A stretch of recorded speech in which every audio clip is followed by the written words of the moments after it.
Λένε πως όταν ανοίγεις τον ασκό του αιώλου, οι συνέπειες είναι τεράστιες και απρόβλεπτες. Γιατί ό,τι έχει κρυμμένο μέσα είναι μεγαλύτερο από σένα και πέρα από τον έλεγχό σου. Ο φόβος αυτός όμως μπορεί πολύ εύκολα να γίνει λάβαρο και ασπίδα για όσους σχεδιάζουν και αποφασίζουν εν κρυπτό. Ίσως λοιπόν είναι καλό καμιά φορά να ανοίγει ο ασκός. Ίσως αυτό να είναι μια κάποια λύση.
Το 2005 επισκέφθηκα μία φίλη μου στο σπίτι της και συζητήσαμε διάφορα θέματα για τη Σκύρο. Εκείνη τη στιγμή μου είπε: θέλω να σου δείξω κάτι και είναι πάρα πολύ σημαντικό, και μου άνοιξε ένα χάρτη ο οποίος είχε σημειωμένες τις θέσεις των ανεμογεννητριών που θα μπαίνανε στο νότιο μέρος. Ήταν η μελέτη περιβαλλοντικών επιπτώσεων, η μελέτη της κοινοπραξίας Ιεράς Μονής και Εντέκα, η οποία έφτασε στα χέρια μας και τότε καταλάβαμε κι εμείς γιατί πράγμα μιλούσαμε. Είδαμε το έργο πραγματικά, δηλαδή τις 111 ανεμογεννήτριες μέσα στο βουνό. Αυτό αμέσως κοινοποιήθηκε στον Δήμο Σκύρου, ενημερώσαμε. Προφανώς υπήρχαν σχεδιασμοί για τους οποίους δεν ήμασταν ενήμεροι.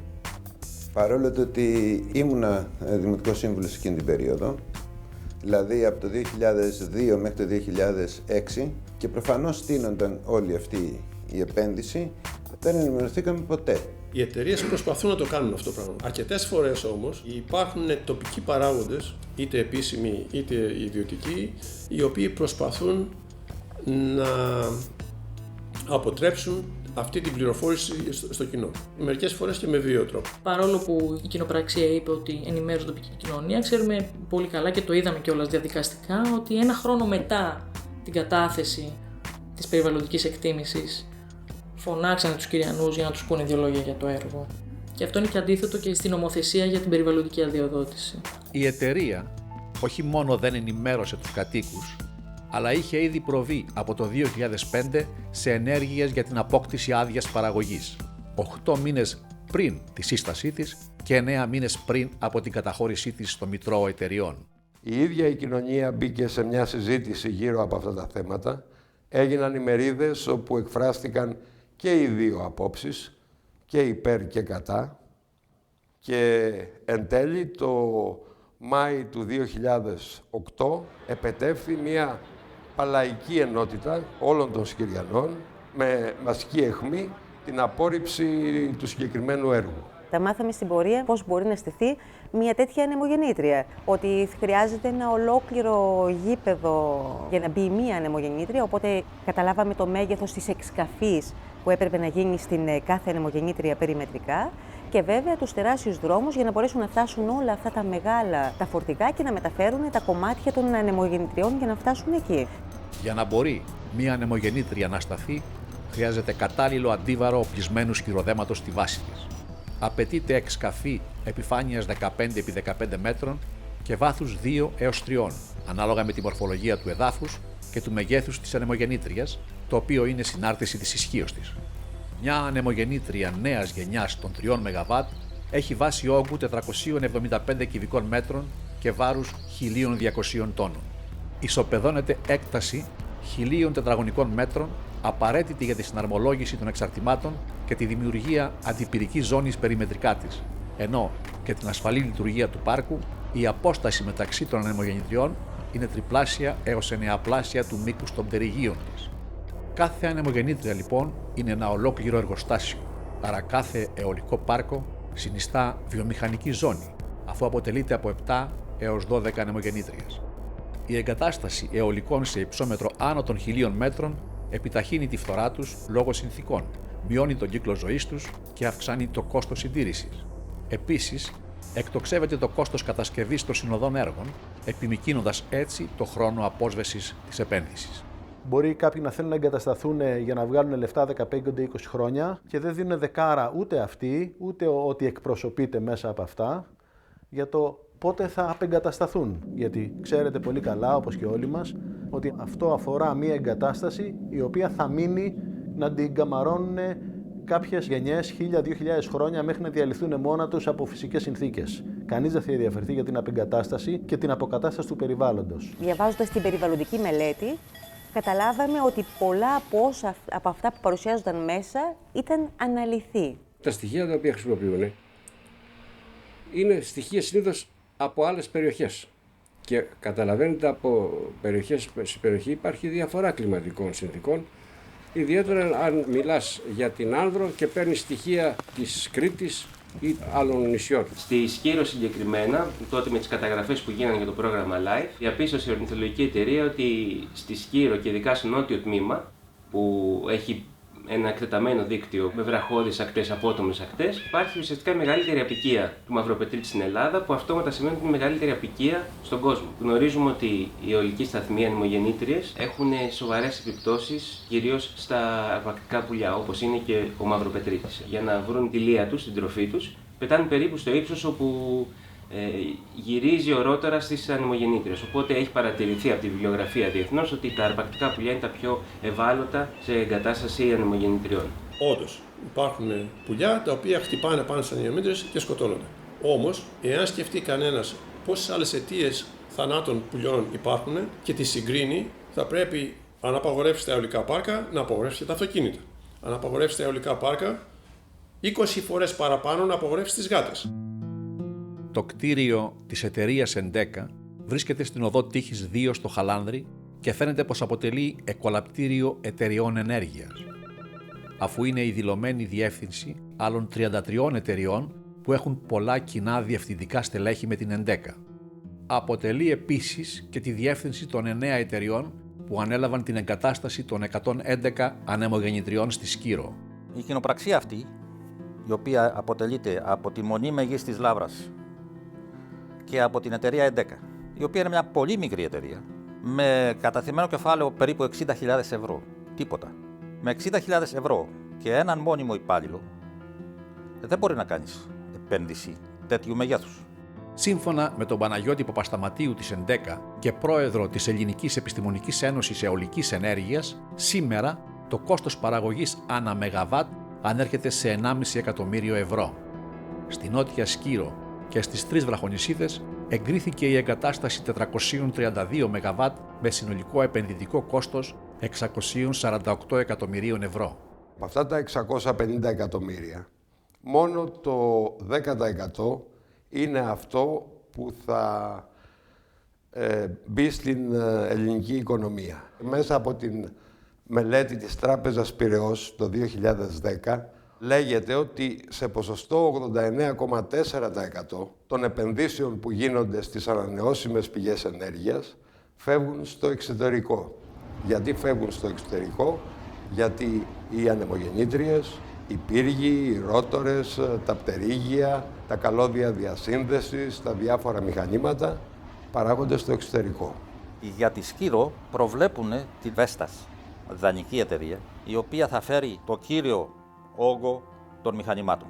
Το 2001, με ανακοινώσεις της Ρυθμιστικής Αρχής Ενέργειας, γνωστοποιήθηκε πως μέτοχος της Εντέκα είναι ο κύριος Μπο Μόρεπ, διευθυντικός τέλεχος της ΝΕΓ Μίκον Δανίας και μετέπειτα διευθυντής πωλήσεων της Offshore Vestas που θα παρήχε τις ανεμογεννήτριες για τη Σκύρο.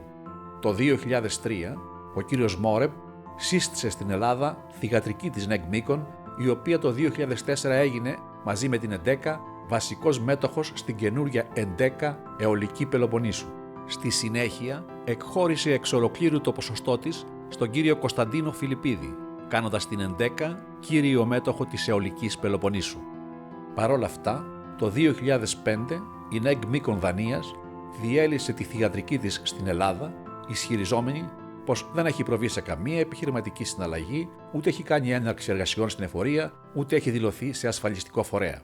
1, 2, 3 θέλουν να εγκαταστήσουν άλλες 33 ανεμογεννήτριες. Σαν να μην φτάνανε αυτές όλες, σαν να μην φτάνανε τα 333 ΜΒ, θέλουν να εγκαταστήσουν άλλα περίπου 100 ΜΒ. Πριν από την Ιερά Μονή Μεγής της Λαύρας και την ΕΝΤΕΚΑ, υπήρχαν σχέδια εγκατάστασης από την ΤΑΜΚΟ, του ομίλου Κοπελούζου, ενώ μετά έκανε αίτηση και η φωτοβολταϊκά Ξηροποτάμου, η οποία και εξασφάλισε άδεια εγκατάστασης για 33 ανεμογεννήτριες σε βραχονησίδες της Σκύρου. Σε βραχονησίδες της Σκύρου, οι οποίες είναι η ιδιοκτησία του Δήμου. Και εμείς δεν ξέραμε τίποτα. Είπαμε λοιπόν να δεχτούμε το διπλάσιο των αναγκών του νησιού, σε βάθος όμως 20 ετίας, που πηγαίνει πολύ πιο πάνω. Όμως δεν είναι δυνατόν να ανεχθούμε το 14% της αιωλικής ενέργειας που πρέπει η πατρίδα μας να αναπτύξει μέχρι το 2020. Το 2015, η Ρυθμιστική Αρχή Ενέργειας ανακάλεσε την άδεια προς την φωτοβολταϊκά Ξηροποτάμου με αιτιολογία την προσκόμιση πλαστών δικαιολογητικών. Ειδικότερα, η επιστολή που δήλωνε πρόθεση χρηματοδότησης του έργου από τη γερμανική τράπεζα KfW IPEX αποδείχθηκε ότι δεν είχε εκδοθεί ποτέ.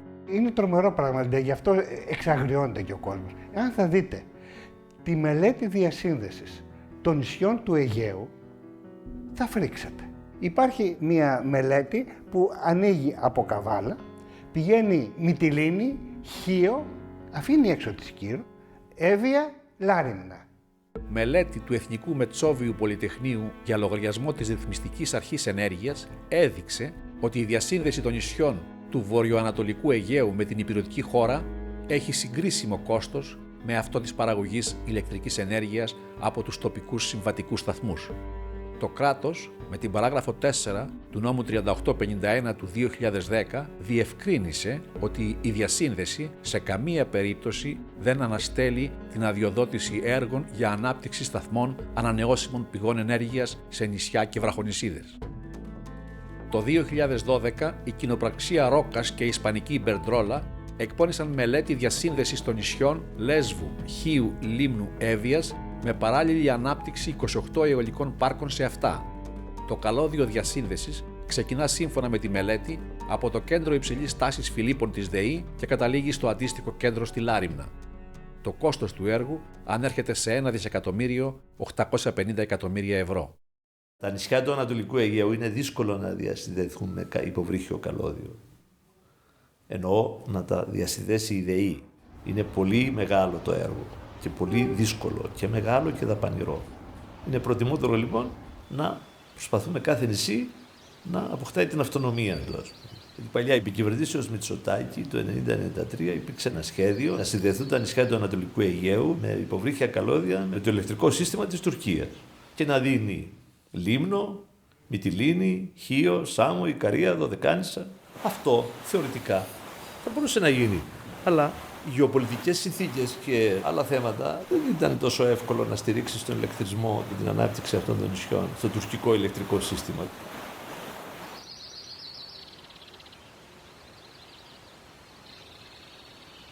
Η Εύβοια, λόγω της στρατηγικής της θέσης και του υψηλού αιωλικού δυναμικού της, έγινε πόλος έλξης των εταιριών ενέργειας, οι οποίες διευκολύνθηκαν ακόμα περισσότερο από την οικονομική κατάσταση πολλών ιδιοκτητών γης στην περιοχή. Ήρθαν τα πόξο μου, λέει, για να κάνει, λέγεσαι ναι. Γιατί εσύ γκρέμισες την κολόνα εκεί, ναι. Γιατί δεν γκρέμισες? Γιατί πήγαινε βάλετε μες στο χωρά μου χωρίς να με ρωτήσετε. Με ρωτήσετε που την βάλετε?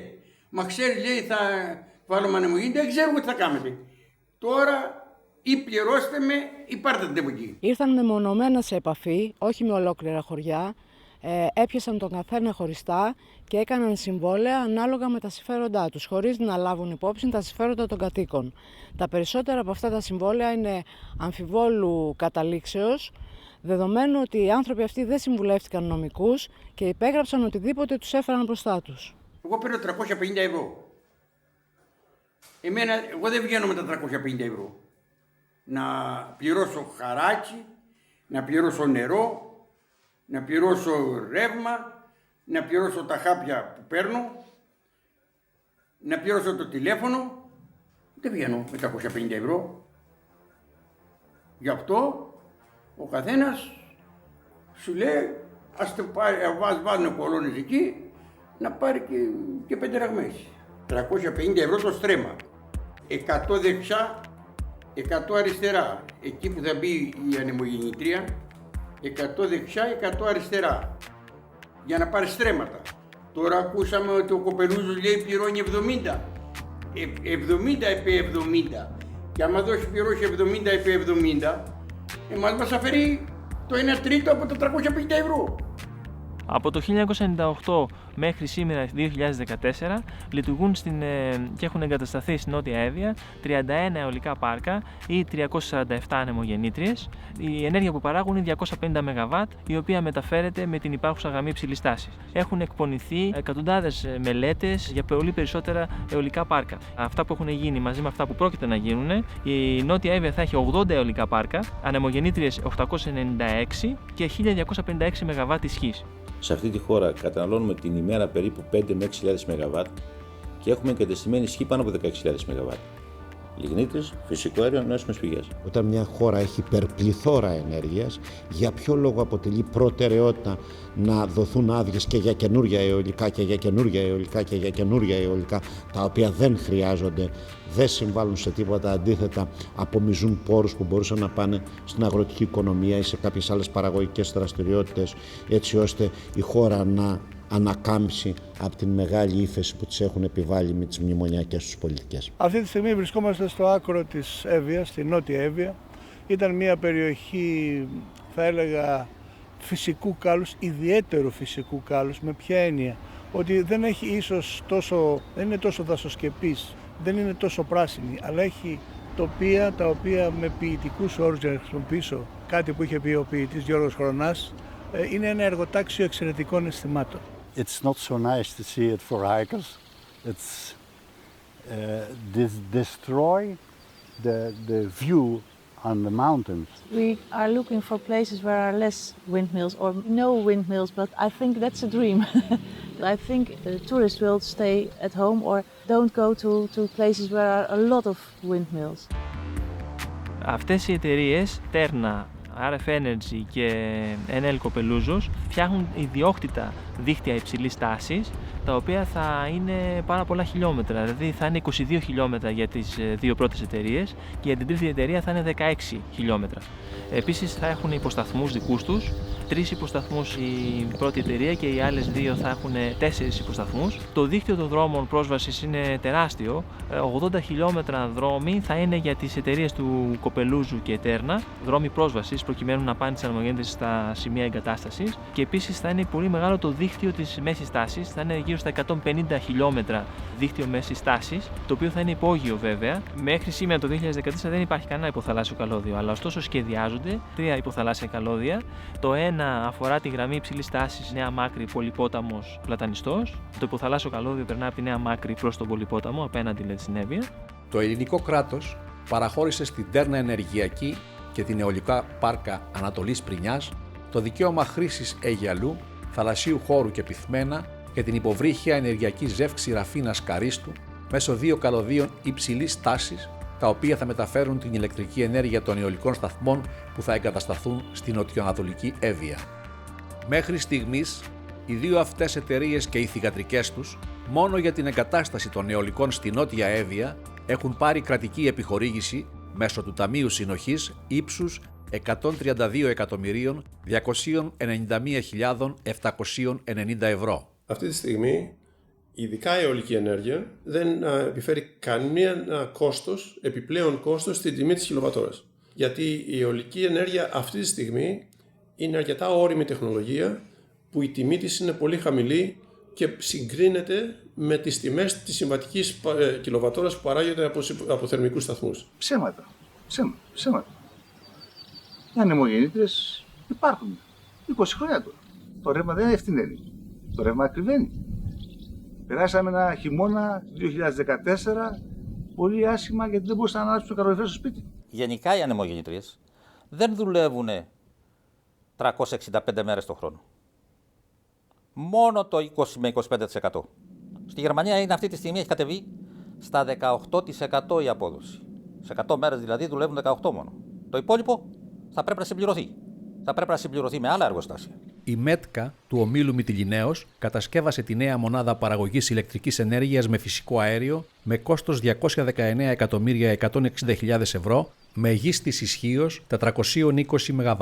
Εκεί που υπάρχουν μεγάλα συγκροτήματα ανεμογεννητριών προκειμένου να καλυφθεί η ανάγκη ρεύματος όταν δεν φυσάει, ώστε η ΔΕΗ να πάρει τα μεγαβάτ, τα κιλοβάτ τα οποία έχει προγραμματίσει από αυτό το συγκρότημα των πάρκων, η λύση είναι η εγκατάσταση σταθμών φυσικού αερίου που δουλεύουν όταν δεν φυσάει, για να συμπληρώσουν το έλλειμμα που παρουσιάζεται από τις ανεμογεννήτριες. Φυσικό αέριο είναι μια μορφή ενέργειας για άμεση οικιακή κατανάλωση.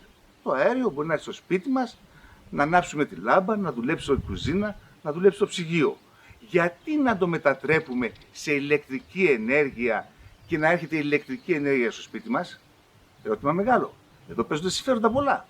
Ο Μυτιληναίος, ένας από τους αεριτζίδες στην ενέργεια, αντί να δώσει στη μονάδα του την αλωμίνα της Ελλάδος το ρεύμα το οποίο αυτός παράγει με φυσικό αέριο, προτίμησε να αλλάξει την άδειά του σε συμπαραγωγού, να δίνει αυτός στη ΔΕΗ ρεύμα, το οποίο έφτασε μέχρι 150 ευρώ ανά μεγαβατόρα και ο ίδιος να αγοράζει από τη ΔΕΗ 43 και έφτασε τώρα με διοικητική απόφαση να του δώσει 36 ευρώ ανά μεγαβατόρα. Όταν στη ΔΕΗ το κόστος παραγωγής είναι 59 ευρώ τη μεγαβατόρα. Δηλαδή στο μισό από το κόστος παραγωγής στην ουσία ο ελληνικός λαός, ο οποίος πληρώνει ακριβά το ρεύμα, το πληρώνει για να πρημοδοτεί τους βιομήχανους και δεν είναι μόνο ο Μυτιληναίος. Το ίδιο ισχύει για τον Λάτσι, ο οποίος έχει τα ελληνικά πετρέλαια και την αντίστοιχη ηλεκτρική μονάδα ηλεκτροπαραγωγής στην Θεσσαλονίκη. Το φυσικό αέριο όταν το καίς για να πάρεις θερμική ενέργεια είτε στη βιομηχανία είτε στα σπίτια, παίρνεις το 98% της θερμιδικής του δύναμης του χαλιναγωγής και το παίρνεις ως χρήσιμο έργο.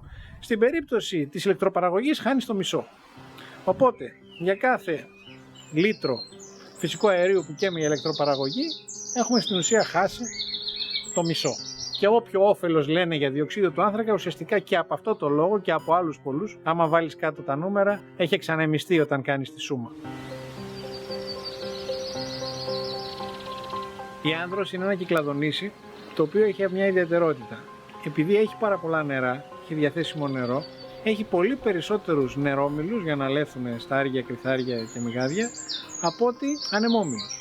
Ο λόγος είναι ότι το νερό, όταν είναι φυσικά διαθέσιμο, είναι πολύ πιο καλή και σταθερή και ελεγχόμενη πηγή ενέργειας από τον αέρα. Η στοχαστική ιδιότητα του αέρα, δηλαδή το να αξιομειώνει κατά βούληση δική του και όχι δική μας, είναι και το βασικό πρόβλημα με τη σύγχρονη χρήση του ανέμου για την παραγωγή ηλεκτρικού ρεύματος. Καθότι δεν αποθηκεύεται όπως το νερό. Αποθηκεύεις το νερό και το χρησιμοποιείς κατά βούληση. Με τον αέρα δεν μπορεί να κάνεις κάτι τέτοιο. Και έρχομαι πάλι στο παράδειγμα το σύγχρονο, δεν μπορείς να αποθηκεύσεις το ηλεκτρικό ρεύμα σε μεγάλες κλίμακες που παράγουν οι μεγάλες ανεμογεννήτριες. Άρα έχεις το πρόβλημα ότι το δίκτυό σου πρέπει να το απορροφήσει την ώρα που το παράγεις. Και επειδή η παραγόμενη ενέργεια είναι ανάλογη με τον κύβο της ταχύτητας του ανέμου, οι αξιομειώσεις είναι τεράστιες. Δηλαδή, ένα μποφόρ αλλάζει ένταση στον άνεμο, 50% μείωση στην παραγωγή ενέργειας. Γι' αυτό πρέπει να έχεις τεράστια δίκτυα, να μπορούν να απορροφήσουν αυτήν την φοβερή αξιομείωση. Και γι' αυτό η αιωλική ενέργεια είναι η χαρά των δικτύων, όπως λένε οι μηχανικοί. Γιατί χρειάζεται να κατασκευάσεις εκ νέου ολόκληρο το ενεργειακό σύστημα μιας χώρας για να σηκώνει αυτή την αυξομείωση. Και εδώ έρχεται το μεγάλο μειονέκτημα των αιωλικών σταθμών. Οι οποίοι αιωλικοί σταθμοί παράγουν ελάχιστα, παράγουν όταν αυτοί θέλουν και όχι όταν τελικά χρειάζεται το δίκτυο. Και ενδεχομένως στις στιγμές που παράγουν αυτό το ελάχιστο ρεύμα, εκείνη τη στιγμή το δίκτυο να είναι κορεσμένο από τη λειτουργία των συμβατικών μονάδων. Εκεί λοιπόν τι γίνεται? Έχουμε ένα περίσσευμα ρεύματος, το οποίο εάν τελικά δεν μπορεί να απορροφηθεί και να διοχετευτεί κάπου αλλού, απορρίπτεται. Για όσους λοιπόν έχουν διαβάσει το ειδικό πλαίσιο, τόσο το πλαίσιο Σουφλιά όπως τροποποιήθηκε και με το πλαίσιο Μπερμπίλη, γίνεται σαφής αναφορά για το απορριπτόμενο ρεύμα, το ρεύμα δηλαδή που παράγουν οι ΑΠΕ αλλά δεν μπορεί να απορροφηθεί από το δίκτυο, το οποίο πετιέται, όμως πληρώνεται. Αυτή τη στιγμή η Άνδρος δεν έχει ανάγκη από κανένα αιωλικό πάρκο. Αυτή τη στιγμή η Άνδρος ηλεκτροδοτείται κανονικά, δεν έχει κανένα πρόβλημα. Η χώρα μας, όπως όλοι ξέρουμε, περνάει μια περίοδο μεγάλης κρίσης. Δεν έχουμε την πολυτέλεια να χαλάμε ή να δανειζόμαστε τεράστια κεφάλαια, τα οποία δεν έχουμε δυνατότητα να τα επιστρέψουμε και να χρεώνουμε στους πολίτες να τα πληρώσουν αυτά τα κεφάλαια με αυξημένους λογαριασμούς ρεύματος. Οι εταιρείες Damco Energy του ομίλου Κοπελούζου, η Ιταλική Πολυεθνική Ενέργειας Enel Green Power και η διεθνής κατασκευαστική εκπώνησαν σχέδιο εγκατάστασης 10 αιωλικών πάρκων συνολικής ισχύως 316 ΜΒ στα νησιά Άνδρο, Τίνο, Πάρο και Νάξο και υποθαλάσσιας διασύνδεσης αυτών με την υπηρετική Ελλάδα, παρότι η Τίνος και η Άνδρος είναι ήδη διασυνδεδεμένες με την Εύβοια. Οι τρεις όμιλοι, μέσω των θυγατρικών τους, εξασφάλισαν από το 2010 άδεια παραγωγής ενέργειας. Το 2011, η Ρυθμιστική Αρχή Ενέργειας ενέκρινε την αλλαγή της μετοχικής σύνθεσης των θυγατρικών αυτών, μέσω της οποίας η Enel Green Power απέκτησε το 30% εκάστης. Το 2014, με απόφαση του Υπουργού Μακεδονίας Θράκης κ. Ορφανού και του Υφυπουργού Ανάπτυξης και Ανταγωνιστικότητας κ. Μηταράκη, εγκρίθηκαν επιχορηγήσεις σε 5 από τις 9 εταιρείες συμφερόντων του ομίλου Κοπελούζου, μία από τις οποίες ανακρίθηκε για άγνωστους λόγους, ενώ στη συνέχεια εγκρίθηκαν άλλες 3. Δηλαδή, για τις 8 από τις 9 θυγατρικές εγκρίθηκαν κρατικές επιχορηγήσεις συνολικού ύψους 50.346.187 ευρώ.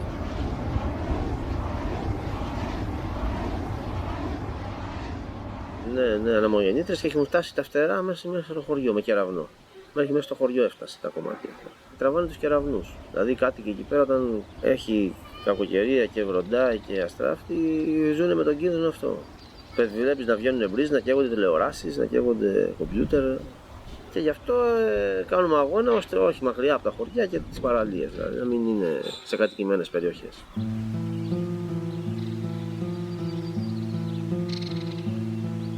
Στο νησί έχουν σκοπό να βάλουν 20 ανεμογεννήτριες, οι οποίες το ύψος τους είναι περίπου 100 μέτρα, δηλαδή είναι 3 φορές σαν και αυτήν που βλέπουμε πίσω μας. Οι 11 από αυτές θα μπουν εδώ, σε αυτήν εδώ την περιοχή, που λέγεται Αγία Μαρίνα, και συγκεκριμένα είναι 2 ανεμογεννήτριες που θα μπουν δίπλα σε αυτόν εδώ πέρα τον λόφο τον πέτρινο που λέγεται Ανόγια, και οι υπόλοιπες κοντά στο στενό Τίνου και Άνδρου. Μπροστά είναι τα πλατιά, στο βάθος το χωριό που φαίνεται είναι ο πύργος και ακόμα πιο βαθιά είναι το Μαρλά.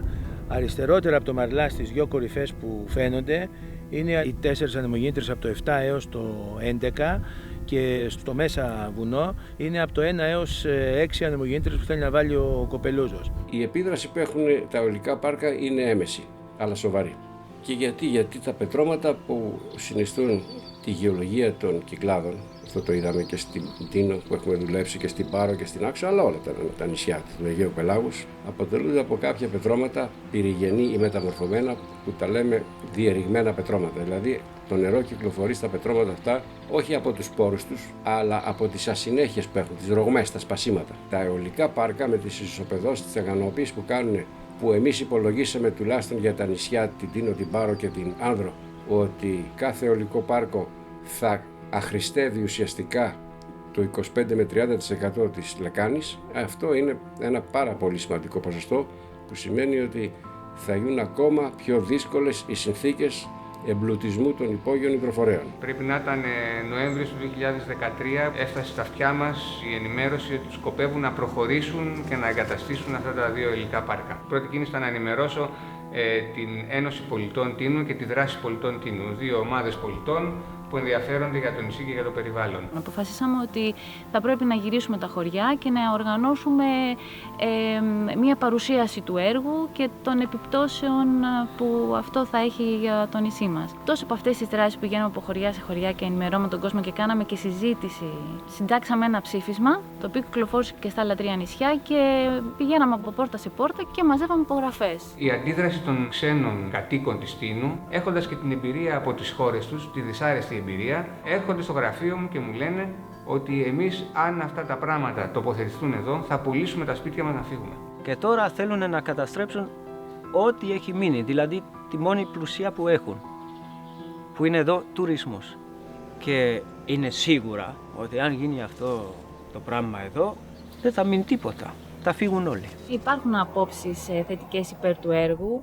Κυρίως, να σας πω την αλήθεια, από τους γυρεότερους, οι οποίοι θεωρούσαν ότι είναι μια πραγματικά πράσινη ενέργεια και ότι θα έχουν δωρεάν ρεύμα. Από τους ανθρώπους με τους οποίους ήρθαμε σε επαφή στις διάφορες περιοχές, είδαμε ότι στην αρχή υπήρχε μια απλοϊκή αντίληψη ότι αν εγκατασταθούν ανεμογεννήτριες φερειπίν στο νησί τους, το νησί θα προμηθεύεται φθηνή και καθαρή ενέργεια κατευθείαν από τις ανεμογεννήτριες. Συνειδητοποίησαν όμως ότι δεν είναι έτσι καθόλου τα πράγματα. Πρώτα απ' όλα, το ρεύμα που παράγεται από τις ανεμογεννήτριες δεν διοχετεύεται στα νοικοκυριά της περιοχής όπου παράγεται, αλλά μπαίνει στο δίκτυο το γενικό.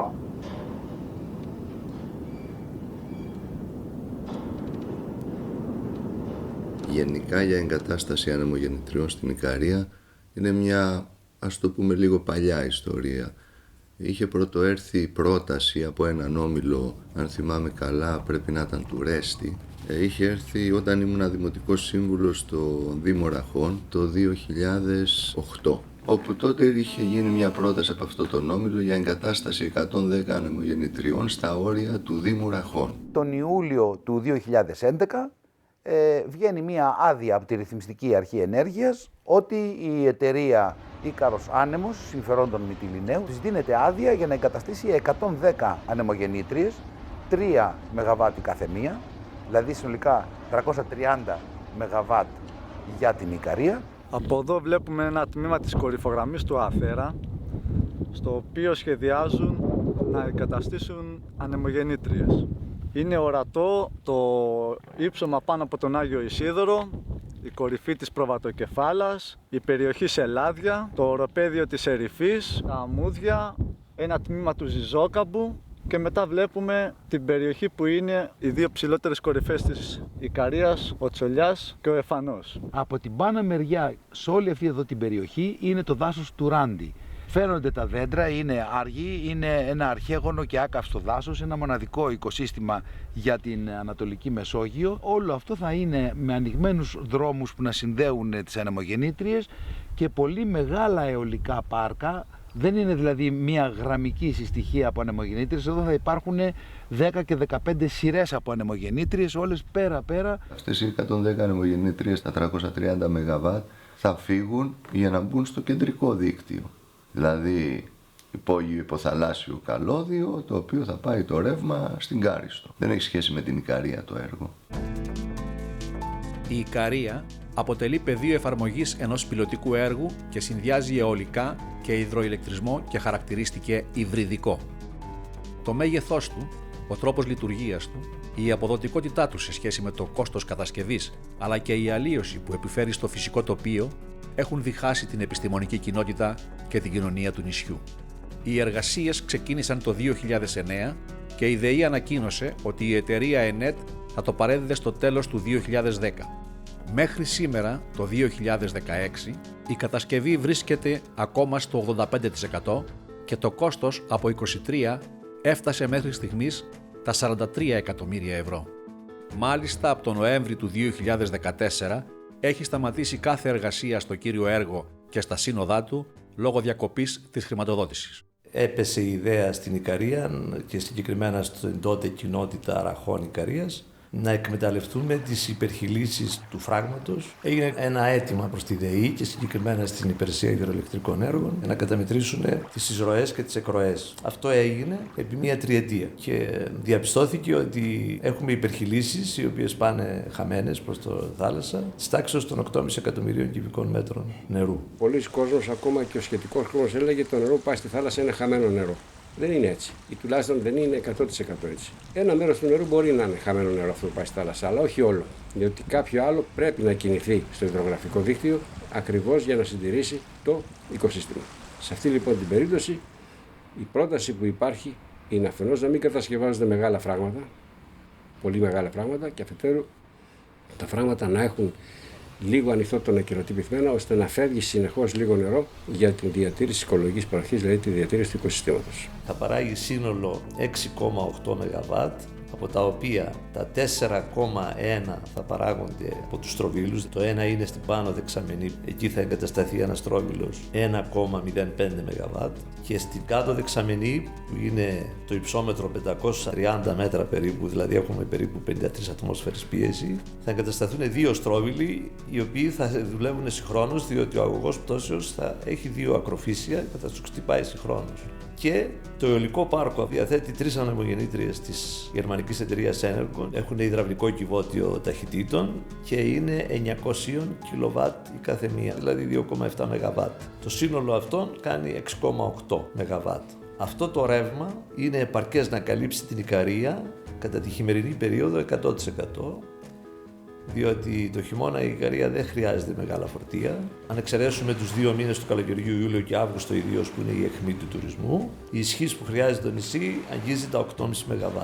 Έτσι ο θερμοηλεκτρικός σταθμός και μαζούτ στον Άγιο Κήρυκο θα βρίσκεται σε ψυχρή εφεδρεία ή θα είναι σε stand-by, όπως λένε οι μηχανικοί, μια μηχανή, αν χρειαστεί και συμβεί κάτι να αναπληρώσει τη διαφορά. Τα υβριδικά προφανώς δεν μπορούν να αντικαταστήσουν τα συμβατικά. Δεν υπάρχει καμιά τεχνολογία, ακόμα και αυτές που υπόσχονται αποθήκευση, που να μπορούν να υποσχεθούν λειτουργία 24 ώρες το 24ωρο, και δεν υπάρχει καμιά τεχνολογία που να μην χρησιμοποιεί βοηθητικά, ακόμα και βάσει του νόμου, το συμβατικό εργοστάσιο.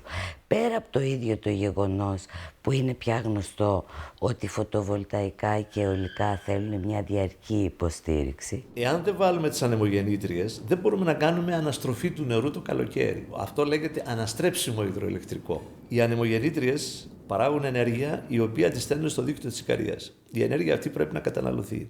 Δεν μπορεί να την αποθηκεύσεις. Τα μόνα υβριδικά συστήματα που έχω επισκεφθεί είναι τα φράγματα στην λεκάνη του Αλιάκωνα της ΔΕΗ, αναστρέψιμης ροής όπως τα λένε, όπου υπάρχει ένα συμβατικό φράγμα, υπάρχει μια υδατόπτωση, όπου στη βάση υπάρχει και ο σταθμός που παράγει ρεύμα. Το νερό λοιπόν που περνάει με την υδατόπτωση που παράγει το ρεύμα δεν φεύγει στο ποτάμι, αλλά μαζεύεται σε μια δεύτερη δεξαμενή, στο δεύτερο φράγμα από κάτω, και το βράδυ που υπάρχει διαθέσιμη ηλεκτρική ενέργεια, αντλείται το νερό πάλι προς τα πάνω, στο πρώτο φράγμα, για να πέσει την άλλη μέρα, όταν θα το έχει ανάγκη, να σου δημιουργήσει πάλι υδατόπτωση και παραγωγή ρεύματος. Δεν είναι καμία σχέση ανεμογεννητρία σε αυτά τα πράγματα. Είναι η υδροελεκτρική ενέργεια, καθαρά. Η άλλη είναι αιωλική ενέργεια. Είναι διαφορετικά συστήματα, τα οποία μπορεί να είναι συμπληρωματικά το ένα το άλλο. Δηλαδή, μπορεί να βρίσκονται στον ίδιο χώρο, αλλά το καθένα παράγει μόνο του ενέργεια, δεν συνδέεται με το άλλο.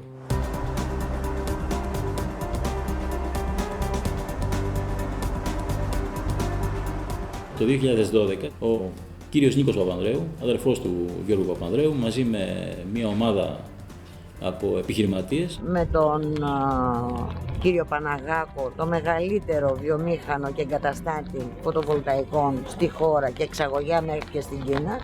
Με τον κύριο Λεκάκο της Τράπεζας Πειραιώς, υπεύθυνο για την Green Bank, και με τον κύριο Σαμπατακάκη που είναι ο ιδιοκτήτης της Άνεμος Μάνης. Και τον δήμαρχο, τον κύριο Πέτρο Ανδρεάκο, εμφανίστηκαν στο Γερολιμένα και κάτσαν και αυτοί να πιούν ένα όζο.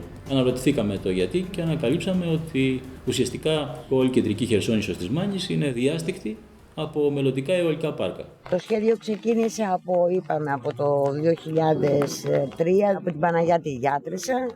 Πήγαν να εγκαταστήσουν εκεί ανεμογεννήτριες. Μετά ήρθε η ίδια εταιρεία να εγκαταστήσει εδώ έξω από την Αρεόπολη, σε αρχαιολογικό χώρο. Πάλι το ίδιο, ενώ πήρε παμψηφί το OK ο δήμαρχος τότε, η Τήλου, κύριος Ανδρεάκος, από το Δημοτικό Συμβούλιο για την εγκατάσταση, αντιδράσανε οι κάτοικοι και το απορρίψαν, όπως και η αρχαιολογική υπηρεσία. Όπως ξεκινάμε από βορρά προς νότο, εκτείνονται και τα αιωλικά πάρκα. Τα πρώτα που συναντάμε είναι αυτό που είναι με αυτό εδώ το χρώμα και είναι της Άνεμος Μάνης ανώνυμη εταιρεία. Έχει 16 και 17 ανεμογεννήτριες, 16 αυτό και 17 αυτό. Ο τύπος των ανεμογεννητριών είναι από τις βιομηχανικές πολύ μεγάλες, έχουν αθροιστικό ύψος μαζί με τα πτερίγια 120 μέτρα η καθεμία, και ουσιαστικά η πρόσβαση θα γίνεται από αυτόν εδώ το δρόμο για αυτό το αιωλικό πάρκο, δρόμο ο οποίος περιλαμβάνεται στη μελέτη, αλλά ήδη τον έχει φτιάξει ο Δήμος, ο οποίος εδώ στη Μάνη είναι υπέρ της εγκατάστασης των ανεμογεννητριών. Αυτός ο δρόμος δεν έχει φτιαχτεί και δεν έχει χρηματοδοτηθεί από τις εταιρείες, έχει χρηματοδοτηθεί από τους δημότες. Εδώ θα ξεκινήσει ένας δρόμος, ο οποίος ουσιαστικά θα διατρέξει και θα εξυπηρετήσει τα δύο αυτά πάρκα που βλέπουμε εδώ. Το ένα είναι αυτό της Άνεμος Μάνης και το άλλο της Ντάμκο, συμφερόντων του ομίλου Κοπελούζου.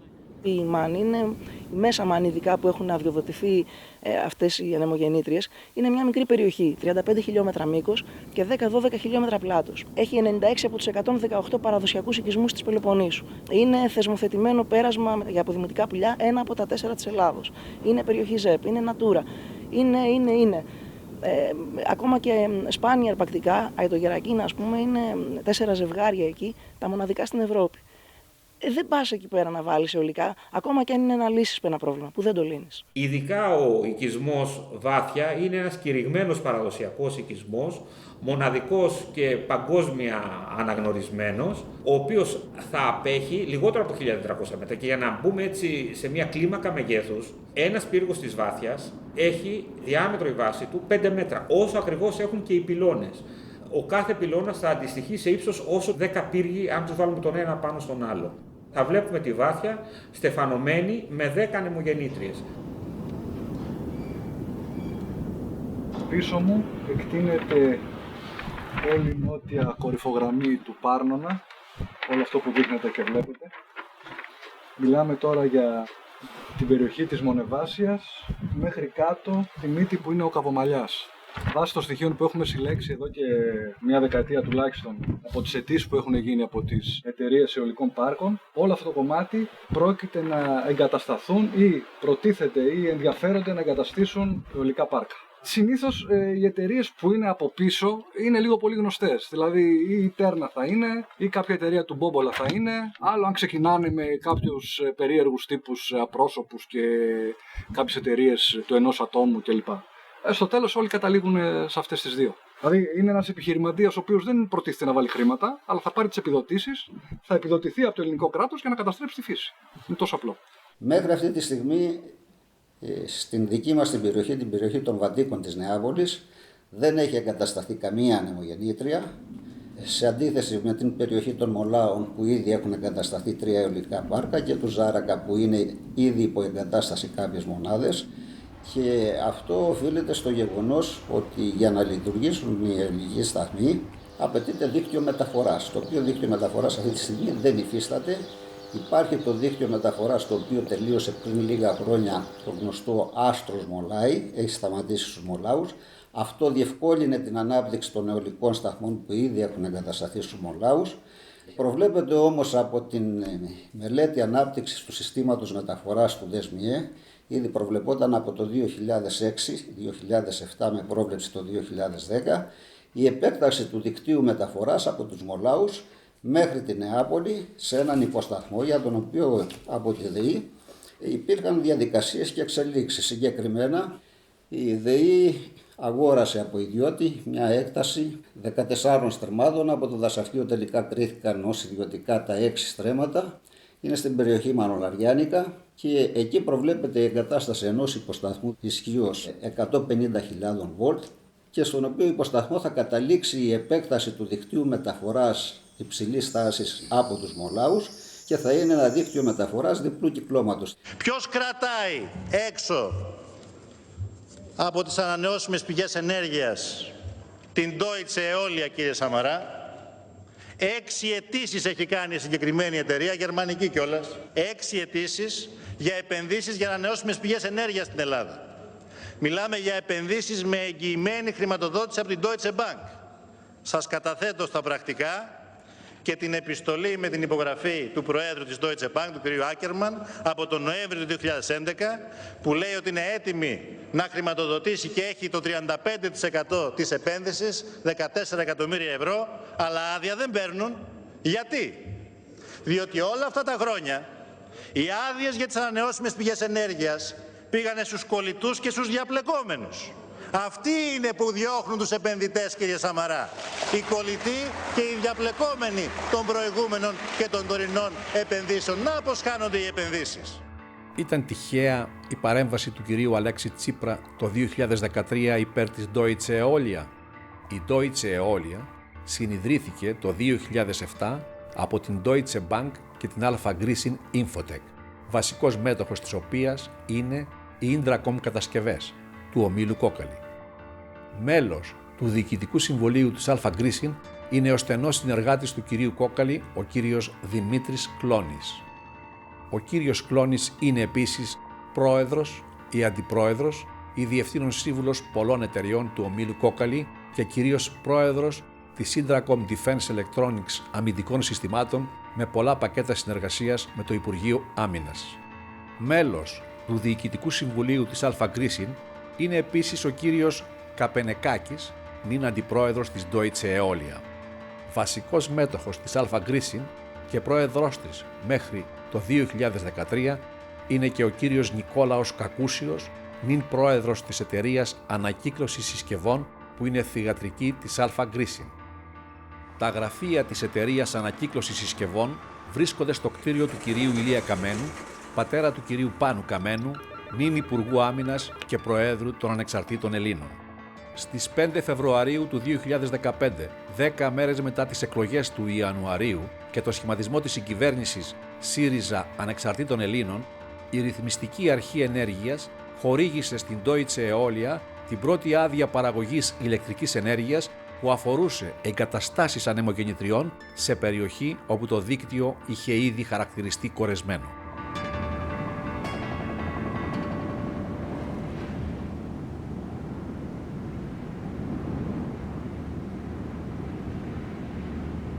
Πίσω ψηλά στην κορυφογραμμή διαγράφεται ένα ιδιαίτερους κάλους φυσικό τοπίο που ήδη το όνομά του, το τοπονύμιό του προδίδει την ομορφιά του, λέγεται Νεραϊδοβούνι και στο οποίο υπάρχει ενδιαφέρον και άδεια καταχωρημένη σε εταιρεία για εγκατάσταση πάνω από 10 ανεμογεννητριών. Κάθε πρόσβαση προς αυτό θεωρούμε ότι πρέπει να θερήσει κυριολεκτικά όλη τη δασόφυτη περιοχή για να φτάσει εκεί στην αλπική αυτή ζώνη. Και έχω έρθει στην Ευρυτανία για μόνιμη εγκατάσταση από το 2000. Αυτό που με οδήγησε να έρθω στην Ευρυτανία, παρόλο που είναι τόπος καταγωγής μου, ήταν όμως στην ουσία ότι αγαπώ τα βουνά. Έχω πάθος με τα βουνά. Έτσι, κάνοντας το πρώτο μου παιδί, αποφάσισα με την οικογένειά μου ότι πρέπει να φύγουμε, να ζούμε ανθρώπινα, να ζούμε μέσα σε αυτό που αγαπάμε, να ζούμε στα βουνά μας. Κάποια στιγμή με κάποιον συνορειβάτη μου, περπατώντας προς το Βελούχι επάνω, μου λέει, ξέρεις, λέει ότι σε αυτές τις περιοχές είναι να βάλουν ανεμογεννήτριες. Σε ποιες κορυφές, του λέω? Να, μου λέει, εδώ στο Βελούχι, απέναντι στα Κοκάλια, στην Καλιακούδα, στο Μεγαΐσκιωμα, στον Κόνισκο. Και φυσικά θα συνδυαστούν και με πάρα πολλά υδροηλεκτρικά. Όταν άρχισε να μου εξηγεί και να ενημερώνομαι σιγά σιγά και όταν είδα και το χάρτη της ΡΑΕ για το πόσο έκταση έχουν όλα αυτά τα έργα και τι αριθμός ανεμογεννητριών θα μπουν στην Ευρυτανία, τότε άρχισα όντως να ανησυχώ. Εδώ έχουμε το νομό Ευρυτανίας, το περίγραμμα του νομού Ευρυτανίας. Τα σύνορα, από εδώ είναι η Φθιώτιδα και από εδώ είναι η Τολοκαρνανία και η Βιωτέα. Τα αιωλικά πάρκα είναι αυτά που είναι τα κόκκινα εδώ στις κορυφογραμμές. Και τα υδροηλεκτρικά είναι αυτές οι παύλες στα ποτάμια μας. Στην Ευρυτανία είχε γίνει με το μεγάλο φράγμα των κρεμαστών, όπου πέφτουν στην ουσία 4 ποτάμια. Είναι ο Αχελός, ο Αγραφιώτης, ο Ταυροπός και ο Τρικεριώτης. Έχει δημιουργηθεί με αυτό το φράγμα η γκίμη των κρεμαστών, όπου πολλά χωριά έχουν εξαφανιστεί. Οι κάτοικοι των χωριών αυτών έχουν φύγει, έχουν πάει και έχουν εγκατασταθεί σε άλλες περιοχές και ίσως το πιο έφορο κομμάτι της Ευρυτανίας έχει πνιγεί κάτω από τα νερά των ποταμών όταν δημιουργήθηκε η τεχνητή γκίμη των κρεμαστών. Έχουμε προσφέρει σε πράσινη ενέργεια σαν ομός και έχουμε υπερκαλύψει τις ανάγκες μας σε πράσινη ενέργεια. Θα μπορούσαμε να είμαστε εντελώς αυτόνομοι. Ποιος είναι αυτός ο φορέας σήμερα που σχεδιάζει, που δημιουργεί και ποιες ανάγκες λαμβάνει υπόψη του για να σχεδιάσει την απαιτούμενη ενέργεια που χρειάζεται η χώρα? Λαμβάνει υπόψη τις ανάγκες που υπάρχουν πραγματικά στην κοινωνία? Ήμουνα θετικός στην πράσινη ενέργεια, έχοντας υπόψη ότι είναι κάτι φιλικό προς το περιβάλλον. Έχοντας μπει μέσα σε αυτό, κάποια στιγμή διαπίστωσα ότι δεν είναι έτσι τα πράγματα. Οι εταιρείες δεν κινούνται με βάση το συμφέρον του πλανήτη ή του τόπου ή της Ελλάδας. Υποκινούνται με βάση τα δικά τους τα συμφέροντα, υποκινούνται υπόγεια. Διαπίστωσα η διάσωμαση ότι οι αποφάσεις είχαν πάρθει εγκρυπτό. Ήδη πριν από 1,5 χρόνο έχουμε πάρει μία απόφαση με την οποία ξεκάθαρα το Δημοτικό Συμβούλιο εναντιώνεται στην εκτέλεση του έργου στην περιοχή Κοκάλια για την τοποθέτηση των ανεμογεννητριών. Ωστόσο, έχει αγνοηθεί η αρνητική γνωμοδότηση και των δασαρχείων της περιοχής και των Δημοτικών Συμβουλίων, γιατί ακριβώς είναι εμπόδιο στα επενδυτικά σχέδια, επειδή είναι δημόσια γη. Είχαμε ήδη από το 2003 λάβει μέρος στον αγώνα εναντίον των ΑΠΕ, με δεδηλωμένη τη βούληση της Βρετανικής κοινωνίας τότε, έχοντας μαζί μας 7.000 υπογραφές πολιτών της Βρετανίας εναντίον της εγκατάστασης των ανεμογεννητριών. Η πρώτη άδεια ήταν το 2001 και έχουμε φτάσει το 2014, 13 χρόνια μετά, και δεν έχει μπει ούτε μια μπουλντόζα να σκάψει κάτι. Αυτό δείχνει ότι ο αγώνας μας ήταν επιτυχημένος εκ του αποτελέσματος πάντα.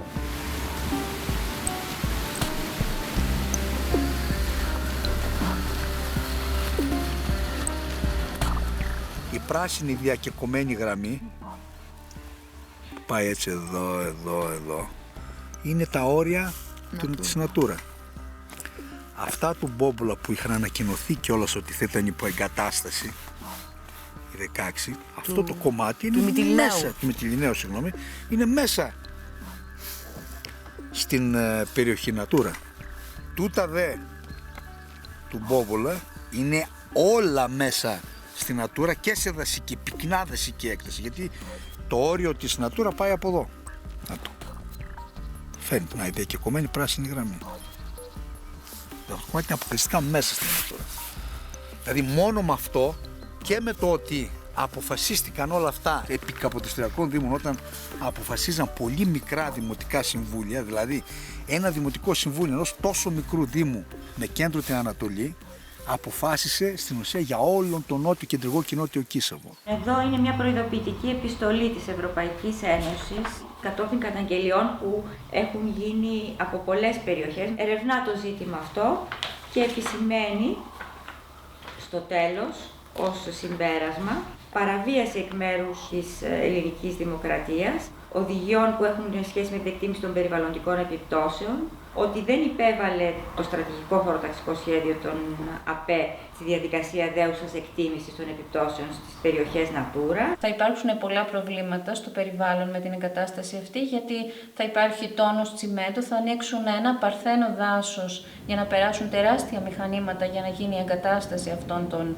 τεράτων, τα οποία δεν ταιριάζουν και καθόλου με την περιοχή. Είναι πολύ παράξενο να βλέπεις έλατα και ανάμεσα σε αυτά να βλέπεις κάποια τέρατα μεταλλικά. Είμαστε σε αυτό το σημείο εδώ στην αρχή της χωροθέτησης, που όπως βλέπετε υπάρχει βλάστηση, υπάρχουν δέντρα, υπάρχουν έλατα, υπάρχουν κέδρα, και όσο πιο πάνω πηγαίνουμε τόσο πιο πυκνή γίνεται η βλάστηση και το δάσος. Δηλαδή εδώ θα γίνει μια τεράστια καταστροφή. Μιλάμε για πράσινη ανάπτυξη, αλλά μια τεράστια ποσότητα αυτών των δέντρων, αυτού του δάσους, θα καταστραφεί στο όνομα όλων αυτών των ανεμογεννητριών. Σκοπεύουν να εγκαταστήσουν ανεμογεννήτριες και στον κάτω Όλυμπο. Είναι γύρω στις 47. Εδώ ας πούμε βλέπουμε ένα πολύ μεγάλο αιωλικό σταθμό. Είναι γύρω στις 23 και είναι από την αιωλική Κανδυλίου, που σημαίνει Μπόμπολας. Και εδώ άλλες 13, άλλες 11 εδώ. Σύνολο έχουμε 47 ανεμογεννήτριες στον κάτω Όλυμπο.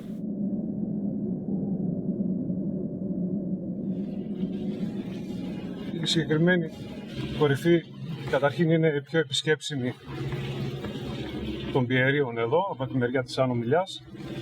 Η μεγαλύτερη έκταση είναι κατάφυτη, από οξιές, έλατα, πεύκα, καστανιές. Θεωρούμε ότι δεν είναι κατάλληλη τοποθεσία. Πρέπει να καταστρέψουν πολύ δάσος και δέντρα να κόψουν για να τοποθετηθούν οι τεράστιες αυτές ανεμογεννήτριες. Θα μπουν 11 ανεμογεννήτριες. Όπως είπαμε και πριν, δεν είμαστε πολύ μακριά. Η πέμπτη θα βρίσκεται πάνω στην κορυφή και στη συνέχεια έκτη, έβδομη και όγδοη θα κατεβαίνει λίγο πιο χαμηλά. Αλλά καμία δεν είναι σε γυμνό μέρος. Όλες είναι πάνω στη δασόδη περιοχή, γιατί δεν μπορούν να χτιστούν εκεί στην άκρη, στο φρύδι που λέμε. Η όλη ιστορία έχει ξεκινήσει από το 2009-2010, παίρνοντας κάποιες άδειες, κάποιες εταιρείες για μετρήσεις των ανέμων, και το 2014, μετά από απέτηση των κατοίκων, τέθηκε θέμα στο Δημοτικό Συμβούλιο και όπως σας είπα, η σύσσωμη κοινωνία, οι φορείς, όλοι οι σύλλογοι γνωμοδοτήσαμε αρνητικά και το Δημοτικό Συμβούλιο Κατερίνης έδωσε αρνητικό ψήφισμα. Αυτά ανήκουν στην τοπική κοινότητα, ανήκουν στους κατοίκους της Μηλιάς, ανήκουν σε εμάς. Είναι ιδιόκτητο κατά κάποιο τρόπο το δάσος. Μην ξεχνάς ότι εκεί που θέλουν να τοποθετηθούν οι ανεμογεννήτριες υπάρχει ένα μεγάλο τουριστικό χωριό που εμείς ποντάρουμε στην ανάπτυξη αυτού του τόπου, στον αγροτουρισμό ή στον ορεινό τουρισμό. Εμείς τι να δείξουμε δηλαδή, να δείξουμε ότι έχουμε ανεμογεννήτριες σε ένα τόσο ωραίο περιβάλλον που μπορούν να γίνουν άλλα πράγματα. Τι να δείξουμε. Αυτός που θα έρθει στα Πιέρια στον Όλυμπο θέλει να δει τη Χλωρίδα, την Πανίδα και όλα αυτά. Δεν θέλει να δει τις ανεμογεννήτριες. Εγώ θέλω το βουνό μου να παραμείνει ως έχει, πιο πολύ για τα μελίσια μου και να το δουλέψουμε εμείς οι υλοτόμοι σε συνεργασία με το δασαρχείο όπως πρέπει να υλοτομηθεί το βουνό και όχι όπως θέλουν εκείνοι. Αυτά τα χαρτιά είναι για τη σύνθεση, τη μετοχική σύνθεση της εταιρείας Τεκάλ και ΣΥΑ Ομικρον Ε, η οποία Τεκάλ ΑΕ έχει το 10% της μετοχικής σύνθεσης. Το άλλο 45% το έχει η Ordinarius Limited και η Dimisio Limited. Οι εταιρείες Dimisio Limited και Ordinarius Limited εμφανίζονται γεγραμμένες στο Υπουργείο Ενέργειας, Εμπορίου, Βιομηχανίας και Τουρισμού, τμήμα εφόρου εταιρεών της Κυπριακής Δημοκρατίας. Μάλλον πρόκειται για offshore εταιρείες. Η κλιματική αλλαγή, όρος που εντάχθηκε στο παγκόσμιο λεξιλόγιο τις τελευταίες δεκαετίες, απέδωσε τη μεγαλύτερη ευθύνη της ύπαρξής της στη χρήση ορυκτών καυσίμων. Οι επιστημονικές απόψεις για το μέγεθος της ανθρώπινης συμβολής παραμένουν διχασμένες, ενώ οι ανανεώσιμες πηγές ενέργειας αποτελούν την αιχμή του δώρατος εταιριών και κρατών στη σταυροφορία για την αντιμετώπιση της. Παρά την ραγδαία εξέλιξη της τεχνολογίας στο πεδίο των ανανεώσιμων πηγών ενέργειας, αλλά και τον φρενήρη ρυθμό της εκμετάλλευσής τους σε παγκόσμιο επίπεδο, η συγκέντρωση του διοξιδίου του άνθρακα στην ατμόσφαιρα αυξήθηκε. Πλέον, κράτη και εταιρείες συνενούν σε μια νέα γραμμή πλεύσης προς την αναζήτηση καθαρότερων μεθόδων παραγωγής ενέργειας. Περίπου 10 εκατομμύρια τόνους λιγνίτη παράγει τα ορυχεία της Μεγαλόπολης, τα οποία καταναλώνουν οι δύο μονάδες και παράγεται ηλεκτρική ενέργεια. Για να παραχτούν αυτά τα 10 εκατομμύρια τόνους λιγνίτη γίνεται μια διακίνηση μαζών πάνω από 35 εκατομμύρια κυβικά. Αυτή τη στιγμή στην ατμόσφαιρα υπάρχουν 400 μέρη στο εκατομμύριο διοξείδιο του άνθρακα. Όταν αρχίσαμε να το μετράμε ήταν 280. Πρέπει να επανέλθει στα 350 μέρη στο εκατομμύριο το διοξείδιο του άνθρακα. Αντέχει ακόμα να ανέβει λίγο το διοξείδιο του άνθρακα στην ατμόσφαιρα, εάν καούν κάπου 500 τρισεκατομμύρια τόνοι διοξείδιο του άνθρακα. Το 95% της επίδρασης στη θέρμανση από πλευράς απορρόφησης ακτινοβολίας μεγάλου μήκους κύματος το έχουν οι υδρατμοί και όχι το διοξείδιο του άνθρακα. Το διοξείδιο αυξήθηκε ουσιαστικά στην εκατοστιαία σύσταση της ατμόσφαιρας 0,078%. Στις 30 Μαρτίου δημοσιεύτηκε μία μελέτη η οποία αναφέρεται ότι ο πλανήτης μας έγινε πιο πράσινος λόγω της μεγαλύτερης συγκέντρωσης, εκατοστιαίας συγκέντρωσης φυσικά της ατμόσφαιρας σε διοξείδιο. Γιατί φυσικά το διοξείδιο δεν είναι ρήπος. Είναι ένα αέριο της ζωής. Η κλιματική αλλαγή είναι ένας ορατός κίνδυνος, υπαρκτός και ορατός. Τώρα σε παγκόσμια κλίμακα έχετε ακούσει πόσο % θα πρέπει να είναι η θερμοκρασία για να λιώσουν περισσότερο οι πάγοι από ό,τι λιώνουν σήμερα. 1 βαθμό να ανέβει, θα έχουμε πρόβλημα στις παράκτιες περιοχές. Απαιτεί 60 δισεκατομμύρια τερατζάουλ για να μπορέσουν να λιώσει μια ποσότητα πάγων για να ανυψωθεί η στάθμη γύρω στα 40 εκατοστά. Η μεγαλύτερη απελευθέρωση τέτοιας θερμότητας στην ατμόσφαιρα του πλανήτη έγινε στις 30 Οκτωβρίου του 1961 σε ένα νησί βόρεια της Σοβιετικής Ένωσης τότε, που η θερμότητα που έχει απελευθερωθεί στην ατμόσφαιρα ήταν 240.000 τερατζάουλ. Και μιλάμε για τη βόμβα υδρογόνου, που δεν συγκρίνεται με τις πυρηνικές εκρήξεις Χιροσίμα και Ναγκασάκι. Θα πρέπει τέτοιου είδους βόμβες να απελευθερώνονται κάθε μέρα στην ατμόσφαιρα 7 τον αριθμό για τα επόμενα 100 χρόνια.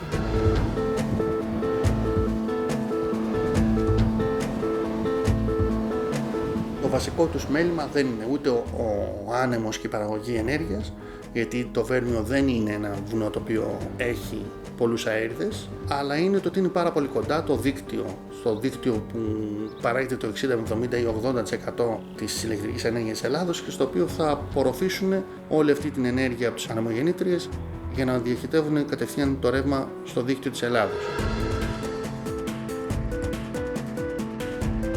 Μπροστά μας είναι το δίκτυο της υψηλής τάσης που μεταφέρει το ρεύμα από τους σταθμούς στην Αθήνα και σε όλη την Ελλάδα. Είναι το δίκτυο υψηλής τάσης, μεταφοράς υψηλής τάσης, ο λεγόμενος ΑΔΜΕ. Το να κατέχει κάποιος τα δίκτυα σημαίνει ότι κατέχει μια μονοπωλιακή θέση στην όλη ιστορία της ηλεκτρικής ενέργειας. Ποιος θα πρωτοποιήσει το δίκτυο? Οι ενώσιμες πηγές μπαίνουν πρώτοι στο δίκτυο, με βάση νόμο. Έτσι, τα φωτοβολταϊκά και τα αιωλικά μπαίνουν πρώτα στο δίκτυο. Μπαίνουν όμως με πολύ ψηλές τιμές. Το αντέχει η χώρα αυτό? Δεν το αντέχει. Στο δίκτυο έπρεπε να μπαίνει η φθηνότερη τιμή και αντιστοίχως να πάει αυτό το παζάρι, η αγορά ηλεκτρικής ενέργειας ή το χρηματιστήριο ηλεκτρικής ενέργειας. Όμως δεν γίνεται αυτό. Μπαίνει πρώτα ανανεώσιμη πηγή ενέργειας, μπορεί να είναι ανεμογεννήτρια που μπορεί να στοιχίζει 500 ευρώ ανά μεγαβατόρα, αλλά θα μπει γιατί είναι ανανεώσιμη. Οι ανεμογεννήτριες είναι ένα θέατρο φουσκωμένης φούσκας, όπως ήταν το χρηματιστήριο. Έχουν κατασκευάσει 3.500 ΜΒ ανεμογεννήτριες. Δεν παράγουν ούτε 1 κιλοβατόρα για την εθνική οικονομία. Τρώνε και πίνουν οι νταβατζίδες της Ελλάδας. Καλά κάνουν. Και οι Γερμανοί βέβαια, οι οποίοι πουλούν σε εμάς εξοπλισμό σαράβαλο. Ναι, γυρνάνε, όχι ούτε δουλεύουν. Δεν σας ενημέρωσαν πόσοι παράγουν ενέργεια. Κανένας επίσημα δεν σας. Πηγαίνετε στο Ζερβό, ρωτήστε τον πόσοι παράγουν ενέργεια. Να μάθουμε κι εμείς. Γιατί από το ΑΔΜΙΕ βλέπουμε την παραγωγή των λιγνητικών, βλέπουμε του φυσικού αερίου. Δεν βλέπουμε πουθενά ανεμογεννήτριες. Η βιομηχανία, σας είπα, χρειάζεται συνεχές ρεύμα, σταθερή παροχή, σταθερή ποιότητα. Αυτό δεν μπορεί να το εξασφαλίσει ανανεώσιμες πηγές. Λογικό είναι. Φανταστείτε το καμίνι που δουλεύει, την ψυκάμενη που δουλεύει, τη χαλιβουργία να σταματάει όταν κόβει το αέρας. Αυτά είναι απίστευτα πράγματα. Δεν είναι ένα απλό πράγμα. Είναι ένας τεράστιος μόχθος και κόπος ανθρώπων και πολλές φορές και με τη ζωή τους, με το αίμα τους, για να μπορεί ο κάθε άνθρωπος να πατάει ένα κουμπί, να έχει ρεύμα σε όσο πιο φθηνό τρόπο γίνεται. Κάτι που αύριο μεθαύριο νομίζω ότι δεν θα το έχουμε.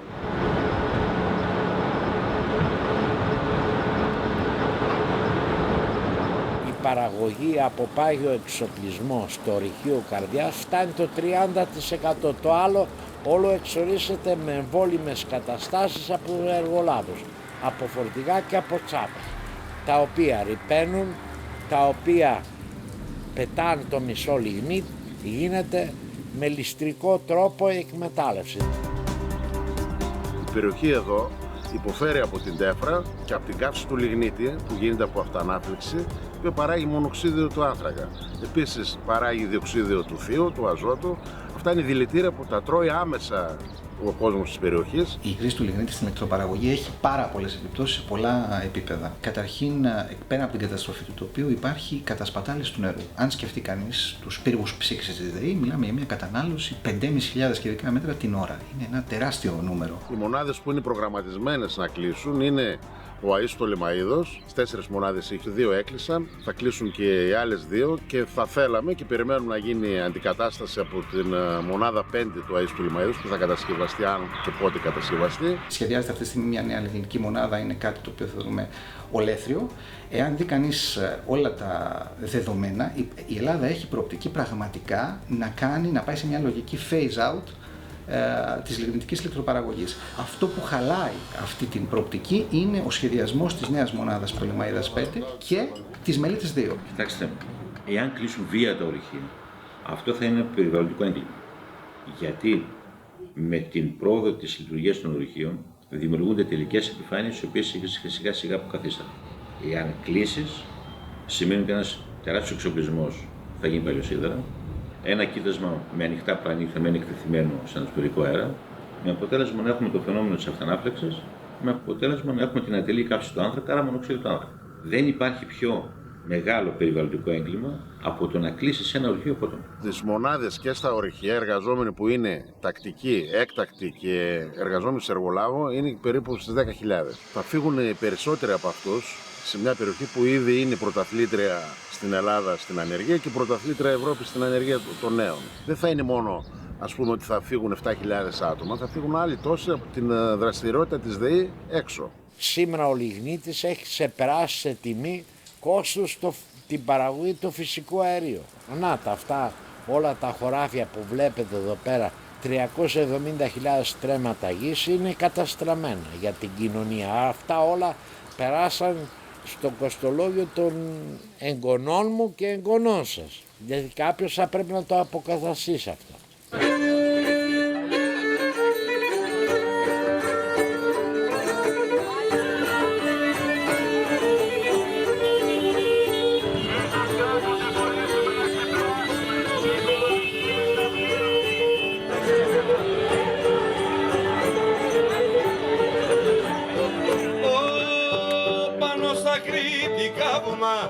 Έβαλανε σβουράκια.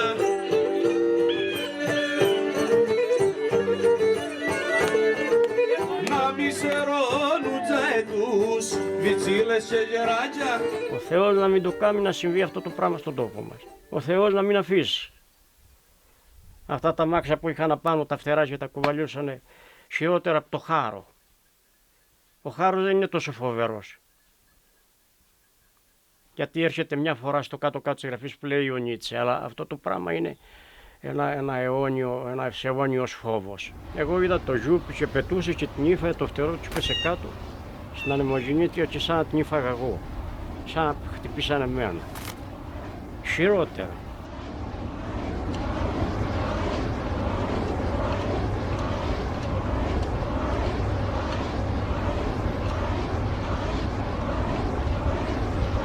Εδώ βρισκόμαστε μέσα στο αζυλακό δάσος Βραχασίου. Στο σημείο αυτό σχεδιάζεται στις παρυφές του δάσους να γίνει η πάνω δεξαμενή του υβριδικού της γαλλικής EDF, η οποία είναι μια εταιρεία που στη Γαλλία ασχολείται και με πυρηνικά εργοστάσια. Στην Ελλάδα έχει έρθει και ασχολείται με υβριδικά και με ανεμογεννήτριες και εδώ θα φτιάξει την πάνω δεξαμενή του υβριδικού που θα έχει χωρητικότητα 1,5 εκατομμύριο κυβικά μέτρα νερό και 54 στρέμματα έκταση, η οποία θα είναι φτιαγμένη αμιγώς από μπετό και θα λειτουργεί ως ο άνω ταμιευτήρας του υβριδικού συστήματος. Η κρατική γαλλική εταιρεία ηλεκτρισμού ή αλλιώς EDF αποτελεί το μεγαλύτερο παραγωγό ηλεκτρικής ενέργειας παγκοσμίως, έχοντας υπό την κατοχή της ή τη διαχείρισή της 58 πυρηνικούς αντιδραστήρες σε 20 εργοστάσια στη Γαλλία, ενώ η θυγατρική της κατέχει ή διαχειρίζεται 8 από τα 16 πυρηνικά εργοστάσια της Αγγλίας. Σε συνεργασία με την κρατική πυρηνικής ενέργειας της Κίνας, κατέχουν επίσης τον υποκατασκευή πυρηνικό σταθμό στο Hinkley Point της Αγγλίας, κόστους 18 δισεκατομμυρίων λιρών. Η EDF αποτελεί την πηγή της περηφάνειας της Γαλλίας ως της χώρας με τις χαμηλότερες εκπομπές διοξιδίου του άνθρακα στην Ευρώπη, παράγοντας το 84,7% της απαιτούμενης ηλεκτρικής ενέργειάς της με πυρηνικούς αντιδραστήρες. Μόνο το 3,7% της παραγωγής της στη Γαλλία στηρίζεται σε αιωλική και ηλιακή ενέργεια. Στην Ελλάδα δραστηριοποιείται μέσω των 45 θυγατρικών της σε αιωλικές και φωτοβολταϊκές εγκαταστάσεις με πολλά μελλοντικά σχέδια για την κατασκευή υβριδικών συστημάτων στην Κρήτη. Ένα από τα 5 ηλιοθερμικά τα οποία έχουν πάρει άδεια παραγωγής για την περιοχή της Ιττίας έχει προσδιοριστεί για την περιοχή του Αθερινόλακου. Πάνω δηλαδή από το θερμοηλεκτρικό εργοστάσιο της ΔΕΗ. Θα είναι έκτασης πάνω από 1.000 στρέμματα, γης η οποία θα πρέπει να ισοπεδωθεί προκειμένου να μπουν τα κάτωπτρα. Η εταιρεία η οποία το έχει προτείνει είναι η Νουρμό, συμφερόντων Βαρδινογιάννη και Μπουτάρη. Η τεχνολογία αυτή περιλαμβάνει τη χρήση υγρών όπως διαθερμικό λάδι. Είναι ένα μείγμα οργανικών ενώσεων, οι οποίες είναι τοξικές και για το περιβάλλον και για τον άνθρωπο. Οι ίδιες οι εταιρείες στις μελέτες τους προβλέπουν ότι θα υπάρχει ετήσια ένα ποσοστό διαρροής αυτού του λαδιού, επειδή έχουμε μεγάλες συστολές διαστολές ημερησίως, στο έδαφος και προφανώς αυτό, λόγω των εδαφολογικών χαρακτηριστικών της περιοχής, θα περνάει στα υπόγεια ύδατα της περιοχής, που όπως ξέρουμε από μελέτες, υδροδοτούν όλη την περιοχή της Ιττίας. Μιλάμε για δύο σχέδια 33 και 36 βουνοκορφές αιωλικά περίπου 800 ανεμογεννήτριες συνολικά. Μιλάμε για πολύ μεγάλες ποσότητες και μάλιστα νέας γενιάς, 2,3 ΜΒ ισχύς για την κάθε ανεμογεννήτρια. Οι μεγάλες ανεμογεννήτριες, οι οποίες προβλέπεται να εγκατασταθούν σε όλη την Ελλάδα, καινούριας τεχνολογίας, χρησιμοποιούν σταθερούς μαγνήτες συμπλόκων νεοδημίου, το οποίο είναι μια σπάνια αγαία, ένα υλικό τέλος πάντων δυσέβρετο και δύσκολης επεξεργασίας που βρίσκεται κυρίως αυτή τη στιγμή στην Κίνα. Το τι επιπτώσεις έχουν υπάρξει μπορείτε να το δείτε σε δημοσιεύματα για την οικολογική καταστροφή που έχει επέλθει σε περιοχές της Κίνας από αυτήν ακριβώς τη δραστηριότητα, δηλαδή την εξόρυξη ποσοτήτων για να φτιαχτούν ανεμογεννήτριες με 2 και 3 τόνους μαγνήτη επάνω, για να μπορούμε εμείς οι Ευρωπαίοι να λέμε ότι παράγουμε πράσινη ενέργεια. Αυτή τη στιγμή οι εγκατεστημένες ανανεώσιμες πηγές ενέργειας παράγουν το 23,5% της ενέργειας της Κρήτης. Δηλαδή, σαν Κρήτη έχουμε ξεπεράσει το στόχο του 20-20-20. Και αντί να συζητάνε αν θα κλείσουν κάποιο εργοστάσιο, αφού έχουμε το 23%, αντιθέτως, εδώ και ένα χρόνο, αν θυμάμαι καλά, έχει δοθεί άδεια επέκτασης του εργοστασίου της ΔΕΗ στον Αθερινόλακο κατά 100 ΜΒ. Τα τελευταία χρόνια στην Κρήτη έχουμε 368% αύξηση των ΑΠΕ και ταυτόχρονη αύξηση 27% της συμβατικής ενέργειας. Δεν θα έπρεπε με την απλή λογική να μειωθεί η συμβατική ενέργεια? Γιατί αυξάνεται? Κατά τη γνώμη μου, αυτή η επέκταση γίνεται ακριβώς για να καλύψει και να στηρίξει την μεταβλητή παραγωγή ηλεκτρικής ενέργειας από τις ανανεώσιμες πηγές. Το βουνό πίσω μας είναι ο Ασιδέρωτας, Ασιδέρωτον όρος, έτσι το λένε. Οι ανεμογεννήτριες εγκαταστάθηκαν τώρα, είναι γύρω στα 2 χρόνια. Έχουμε καταφέρει και έχουμε σταματήσει την κατασκευή 2 και έχει κατέβει και 1. Αυτές τις βγάλανε παράνομες. Βέβαια, παράνομες είναι και άλλες 3 που στέκουν πάνω από το βάτο. Αυτές ευελπιστούμε ότι κάποια στιγμή θα κατέβουν και αυτές. Το νομικό πλαίσιο, το τωρινό, λέει ότι πρέπει να είναι η ανεμογεννήτρια 500 μέτρα από τα όρια του οικισμού. Όχι από τα σπίτια, όχι από το συνεκτικό ιστό, όχι από το κέντρο του οικισμού. Από τα όρια του οικισμού. Και αυτές είναι μία είναι 196, άλλη 202 για τόσα μέτρα. Παρότι έχουν πειραχτεί και τα όρια του οικισμού του Βάτου από το Δημοτικό Συμβούλιο που ήταν το 2005. Από το 2006 εμένα με βάλανε σε μία περιπέτεια. Ήρθαν επανειλημμένως, με ρωτήσανε για να διαπλατώσουν και να περάσουν. Εγώ τους είπα όχι από την αρχή. Εν τω μεταξύ στις τεχνολογίες αυτές έκανα εγώ εδώ πέρα μια σύγχρονη μονάδα. Με εγωπροβάτα, με αρμεκτήρια, με υπόσχεγα, με τέτοια. Με άδειες του δασαρχείου νόμιμες, ότι ο τόπος δεν είναι δασικός. Και αυτοί πήγανε το 2011 με αίτηση της εταιρείας και κήρυξε τον τόπο του δασαρχείου δασικό. Για να μπορούν προφανώς να δουλέψουν εκεί μέσα και να κάνουν το έργο αυτό. Η Κρήτη ήταν το τελευταίο μέρος που αντέδρασε σε σχέση με άλλα, σε σχέση με την Εύβοια, με τα νησιά του Αιγαίου, και αντέδρασε μόνο όταν είδε τα πολύ μεγάλα σχέδια. Τα πολύ μεγάλα σχέδια προέκυψαν περίπου το 2009. Τότε ο κόσμος τρόμαξε στα αλήθεια. Στον ορεινό όγκο της Θρυπτής, εκεί έχει γίνει μια πολύ μεγάλη εκδήλωση διαμαρτυρίας το Μάρτιο, όπου οι φορείς του ορεινού όγκου, δηλαδή όλα τα χωριά, 14 χωριά τα οποία είναι στην περιοχή της Θρυπτής, σε συνεργασία και με το Κέντρο Περιβαλλοντικής, κάναμε μια μεγάλη, πάνω από 300-400 άτομα συγκέντρωση διαμαρτυρίας, γιατί είχε τοποθετηθεί ένας ανεμολογικός ιστός για να μετρά τα στοιχεία τα ανεμολογικά, όπου και από τη διαμαρτυρία που έγινε έπεσε και ο ιστός εκεί, κόντεψε να μας πλακώσει κιόλας δηλαδή, ήταν κακά τοποθετημένος. Οπότε η διαμαρτυρία αυτή έστειλε το μήνυμα ότι σαν κάτοικοι της περιοχής δεν θα ανεχτούμε να καταστραφεί αυτός ο πανέμορφος τόπος που είναι ο ορεινός όγκος Θρυπτής. Το πρώτο συμβάν στην Κρήτη αντίδρασης, σοβαρής αντίδρασης, ήταν ιστορία στο Αποπηγάδι. Για πρώτη φορά κάποιοι κάτοικοι είπαν δεν θέλω. Τώρα είμαστε στο Αποπηγάδι και βλέπουμε μπροστά είναι η πέτρα σελή, από πίσω είναι τα λευκά όρη, ο ομαλός δεν φαίνεται, είναι μέσα στη γούβα και βλέπουμε όλη τη Μαδάρα έτσι πως ξεκινάει έτσι πάνω από την Αγιά Ειρήνη.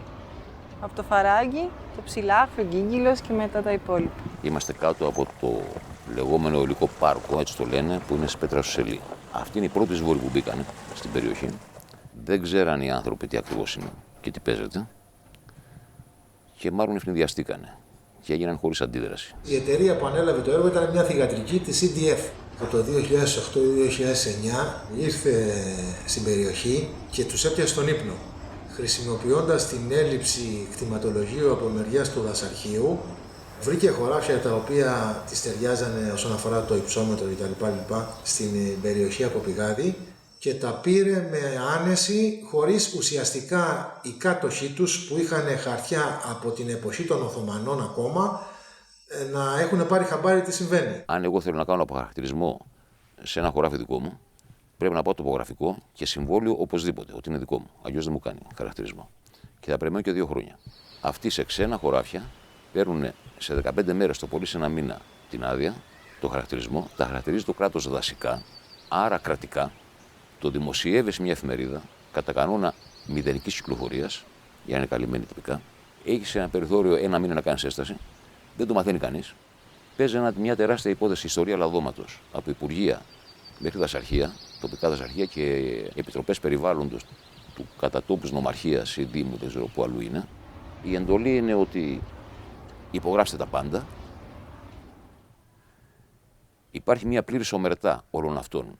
Δεν μαθαίνει κανείς τίποτα μέχρι να έχει τελειώσει τη διαδικασία ήδη. Αυτό που είναι το παράξενο είναι ότι ακόμα και που είναι όλοι κομμένοι και ραμμένοι στα μέτρα των μεγάλων εταιριών, πάλι είναι τόσο αδίστακτες οι εταιρείες που πάλι παρανομούν περιβαλλοντικά. Η ιερή αυτή γη, τα βουνά, αυτά τα ιερά δεν είχαν κατακτηθεί ποτέ. Συγκεκριμένα η Σπίνα δεν κατακτήθηκε ποτέ ούτε από Γερμανούς, ούτε από Τούρκους, ούτε από Ενετούς και κατακτήθηκε τώρα με την πράσινη ανάπτυξη. Άρα αυτός ο πόλεμος είναι πολύ πιο ύπουλος και πολύ πιο κακός. Στον τόπο μας ήρθανε με 200 άτομα μάντα αστυνομία, βάλανε χειροπέδες μέχρι σε 90χρονους. Και έπεσα έτσι μόνο που δεν έπεσα στα πόδια της Αγγελής, Όχι να με λυπηθεί, έκλαιγα. Κάνει λούδι διαταγή, συλλάβετε τους. Εβάλανε ροπαλοφόρους και δραμπούκους και πήγαν να μου σκοτώσουν το γιο μου, τον ένα του σπάσανε τα πλευρά και τον άλλο πήγανε με μία κατσούνα να τον σκοτώσουνε. Προλάβανε 2 παλικάρια και πιάσανε την κατσούνα. Γιατί το έγκλημα γίνεται διεθνώς. Ο πράσινος καπιταλισμός είναι παγκόσμιος. Πολλοί μας κάνανε επίθεση ότι σταματάτε την ανάπτυξη και σταματάτε τα έργα που θα σώσουν το περιβάλλον. Δεν είχαν καταλάβει τον όγκο, το μέγεθος και την απάτη που κρύβεται πίσω από την πράσινη ανάπτυξη, τη βιομηχανική όπως γίνεται. Οι πολυεθνικές των πυρηνικών και των πετρελαίων επενδύουν και στην πράσινη ανάπτυξη. Αυτά τα έργα είναι καλά όταν γίνονται σε μικρή κλίμακα για όφελος της τοπικής κοινωνίας και χωρίς να καταστρέφουν το φυσικό περιβάλλον, όχι σε γιγαντιά κλίμακα. Με την κλίμακα που γίνονται την τεράστια, είναι εις βάρος του φυσικού περιβάλλοντος και του άνθρωπου. Αυτή τη στιγμή το μεγάλο κόλπο που παίζεται γύρω από την πράσινη ενέργεια, μιλάμε ότι είναι καθαρά σε ένα επίπεδο χρηματιστηριακό και σε ένα επίπεδο υπερσυσσόρευσης κερδών για τις πολυεθνικές. Πίσω από τις πολυεθνικές ενέργειας, της πράσινης ενέργειας, βρίσκονται οι ίδιοι οι οποίοι ασχολούνται με τα ορυχεία του λιγνίτη στη Βόρεια Ελλάδα ή με τα πετρέλαια. Μιλάμε για τους ίδιους, για τον Μπόμπολα, για τον Βαρδινογιάννη, για τον Κοπελούζο, για τον Σάρα, για να τα λέμε και με ονόματα, γιατί υπάρχουν και ονόματα πίσω από αυτά. Μιλάμε για μεγαθύρια πάνω στον τομέα της ενέργειας και σε άλλους τομείς, οι οποίοι έχουν βιοπραγήσει δεκαετίες τώρα πάνω στο περιβάλλον. Και έρχονται τώρα με μια απίστευτη προπαγάνδα πάνω από 20 χρόνια, μια προπαγάνδα που στηρίζεται στα μεγάλα μέσα μαζικής ενημέρωσης, από τον Al Gore μέχρι σε ένα παγκόσμιο επίπεδο, να πιστούμε ότι αυτή η ενέργεια θα μας λύσει όλα τα ζητήματα. Στο πέταμα του γεράτσου. Γιατί κάποιος να αφήσει την Αθήνα και να έρθει να ζήσει στο νησί αυτό, εάν το μισό είναι βιομηχανική ζώνη. Αν κάθεται στην κεντρική παραλία και βλέπει αυτό το πράγμα και ακούει το βόμβο και εν τέλει δεν μπορεί να κάνει μια βόλτα, βρε αδερφέ, και εκεί στο άγριο τμήμα του νησιού, γιατί δεν υπάρχει μόνο το πεύκο δάσος, υπάρχει και αυτό το άγριο δάσος που είναι ακόμα πιο σπάνιο. Στο πέταμα του γεράτσου, τα λαπουλιά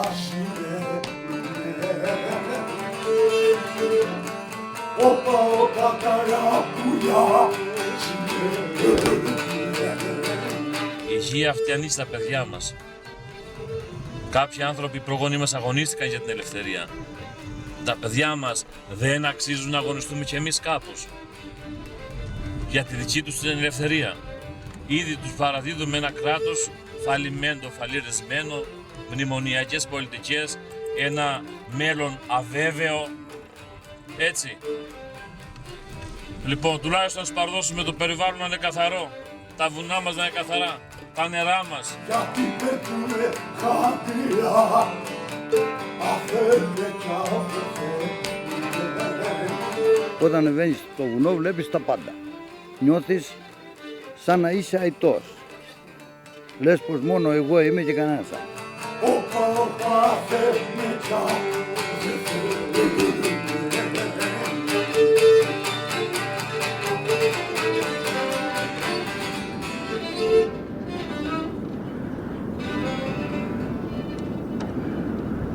Να, πάτε τα. Μόνο ο Μίτσος τα πατάει.